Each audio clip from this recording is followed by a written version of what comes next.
Une vieille femme chrétienne a dit un jour quelque chose sur le mariage qui a d'abord choqué toute la salle. Elle avait plus de 90 ans et elle avait été mariée pendant plus de 60 ans. Elle a regardé les femmes présentes, puis elle a dit doucement « Beaucoup de femmes quittent trop vite leur mariage, non pas parce que le mariage est mort, mais parce qu'elles traversent une saison froide et qu'elles pensent que le printemps ne reviendra jamais. » Quand elle a dit ça, certaines femmes ont baissé les yeux, d'autres ont serré les lèvres, parce que cette phrase dérange, elle touche un endroit sensible. Attendez avant de me juger. Je ne dis pas à une femme de rester dans la violence. Je ne dis pas de supporter la cruauté. Je ne dis pas de mourir en silence dans un foyer qui détruit ton âme. Je parle d'autre chose. Je parle de ces mariages où deux personnes s'aiment encore, mais ne savent plus comment se rejoindre. Et là, la salle est devenue silencieuse, parce que beaucoup de femmes savaient exactement de quoi elles parlaient. Ces mariages où il n'y a pas forcément de coups, pas forcément de grandes trahisons visibles, mais une distance, une froideur, une fatigue, un silence qui grandit entre deux personnes qui partageaient autrefois le même rêve. Puis, elle a commencé à raconter son histoire. Elle a dit « Quand j'avais 27 ans, j'ai voulu quitter mon mari de tout mon cœur. Pas un peu, pas juste dans un moment de colère. Je voulais vraiment partir. J'étais fatiguée, blessée, déçue, et je pensais sincèrement, je me suis trompée d'homme. » Elle a raconté que son mari ronflait tellement fort qu'elle passait des nuits entières sans dormir. Il critiquait souvent sa façon de cuisiner. Il oubliait les dates importantes. Il rentrait tard du travail, fatigué, fermé, sans énergie pour elle. Et parfois, dans les disputes, il disait des phrases qu'elle n'a jamais complètement oubliées, des mots qu'on entend encore dans son cœur, même des décennies plus tard.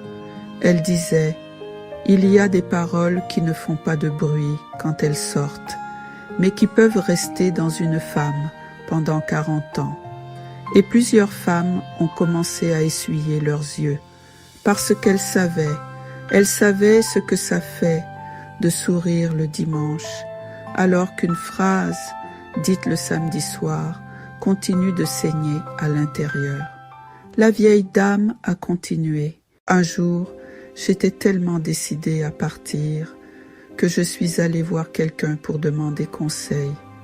Elle était jeune, 2 enfants encore petits, épuisée, convaincue que sa vie serait plus légère avec un autre homme, un homme qui la comprendrait mieux, un homme qui se souviendrait de son anniversaire, un homme qui rentrerait à la maison avec encore un peu de tendresse dans les yeux, un homme qui ne la ferait pas pleurer dans le silence de la nuit. Puis la personne qu'elle était allée voir lui a posé une question étrange. « Qu'est-ce que tu crois vraiment quitter ?»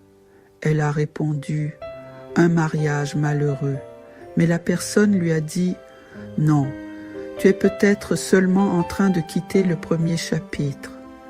Tu n'as peut-être même pas encore atteint la partie la plus profonde de votre histoire. » La vieille dame a dit « Sur le moment, j'étais en colère. Je ne voulais pas entendre ça. Je voulais qu'on me dise que j'avais raison. Je voulais qu'on me dise que je méritais mieux. Je voulais qu'on me valide ma douleur. » Puis elle a ajouté « Mais avec les années, j'ai compris. Beaucoup de femmes ne souffrent pas seulement de leur mariage réel. Elles souffrent aussi du mariage imaginaire qu'elles avaient construit dans leur tête. Elles pensaient qu'un mari devait toujours deviner, toujours rassurer, toujours comprendre, toujours être tendre, toujours avoir les bons mots, toujours être fort, spirituel, présent, disponible, doux, patient. Mais aucun être humain ne peut être parfait tous les jours. Le mariage rêvé ne ronfle pas. Le mariage rêvé ne fatigue jamais. Le mariage rêvé ne dit jamais une parole maladroite. Le mariage rêvé ne laisse jamais une femme se coucher avec le cœur lourd.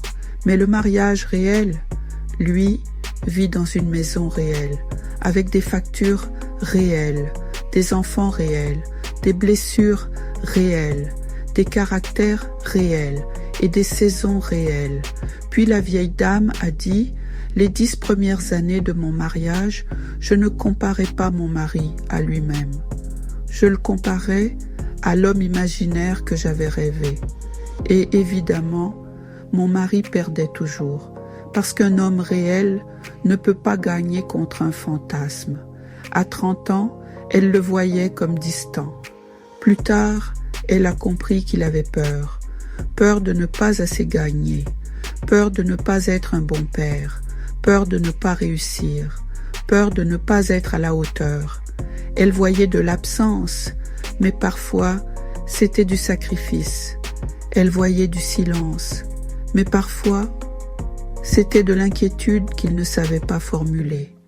Elle voyait un homme froid, mais parfois c'était un homme terrifié qui ne savait pas dire « j'ai peur ». Et elle a dit « le jour où j'ai commencé à regarder mon mari avec compréhension et pas seulement avec déception, quelque chose a commencé à changer, pas d'un coup, pas comme dans les films, mais lentement, par petites touches, un regard moins dur, une réponse moins sèche, une dispute évitée, une parole retenue, une main posée sur l'épaule, une prière faite en silence au lieu d'une accusation.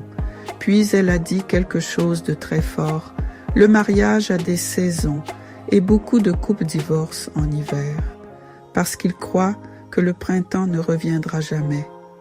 L'hiver vient dans tous les mariages, même les bons, même les couples qui s'aiment, même les couples qui prient, même les couples que tout le monde admire. Il y a des saisons où la romance disparaît, des saisons où la fatigue prend toute la place, des saisons où la maison devient silencieuse, des saisons où tu regardes ton mari et tu te demandes « qu'est-ce qu'on est devenu ?» Des saisons où tu dors à côté de lui, mais ton cœur semble dormir dans une autre pièce.